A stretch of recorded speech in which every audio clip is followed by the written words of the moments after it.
8 కవిత్వేతర విషయాల మీద ఏకకాలంలో ఏకాగ్రత ఉంచగల మేధావి అష్టావధాని.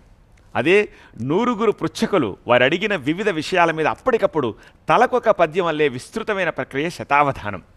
సో అలాంటి ధీశాలి మన బులుసు అపర్ణ గారు సభారంజకంగా సలక్షణంగా ఈ ప్రక్రియను ముందుకు తీసుకెళ్తోన్న ఈ అవధాన సరస్వతికి నమస్కరిస్తూ ముందుగా అపర్ణ గారితో మొదలు పెడదాం. అందరికీ నమస్కారం. ముందుగా TV9 ప్రేక్షకులందరికీ విశ్వాసునామ ఉగాది శుభాకాంక్షలు.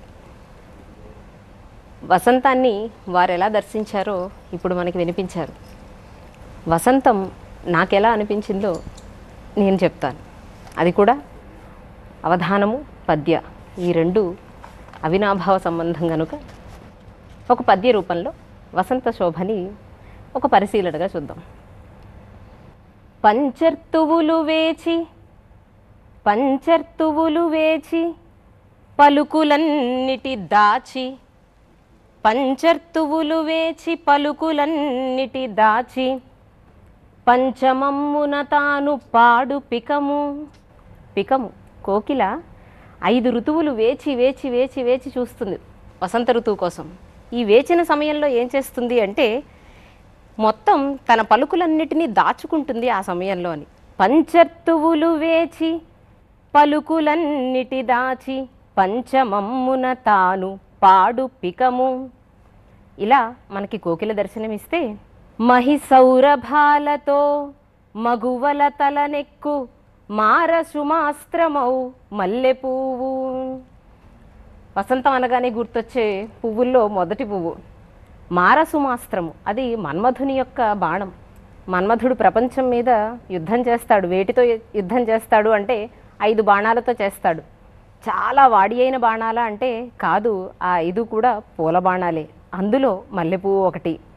మహిసౌరభాలతో మగువల తలనెక్కు మారసుమాస్త్రమౌ మల్లెపువ్వు.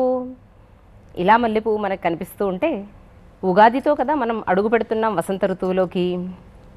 వెనుక ముందటి వారల వింతగోల, సత్యమో అసత్యమో నీవ సాక్షివగుచు. ఎప్పుడో 59 సంవత్సరాల క్రితం వచ్చింది విశ్వావసు సంవత్సరం, మళ్ళీ ఇప్పుడు వచ్చింది. ఈలోపు దాని తరువాత వచ్చిన సంవత్సరాలు, దానికంటే ముందున్న సంవత్సరాలు వెళ్ళి ఏవేవో వ్యతలు వ్యధలు చెప్పుకుని ఉంటాయి. ప్రపంచం ఇలా మారిపోయింది, మనుషుల ఆలోచనలు ఇలా మారిపోయాయని ఏవేవో చెప్పుకుని ఉంటాయి కదా.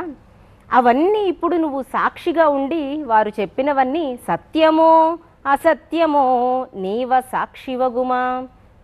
నువ్వే సాక్షిగా ఉంటూ కవుల కలములే హద్దుగా కనక నీవు, కేవలం కవుల కళాలలో మాత్రమే ఉండిపోకుండా కవుల కలములే హద్దుగా కనక నీవు, జనుల హృదయాల చేరుమా జయ ఉగాది. జనుల హృదయాల్లో కూడా ఈ విశ్వావసు సంవత్సరం మరింత శోభల్ని నింపాలి అని కోరుకుంటూ వసంత ఋతువుకి ఇలా ఆహ్వానం పలుకుతున్నాం. అత్యద్భుతం అత్యద్భుతం.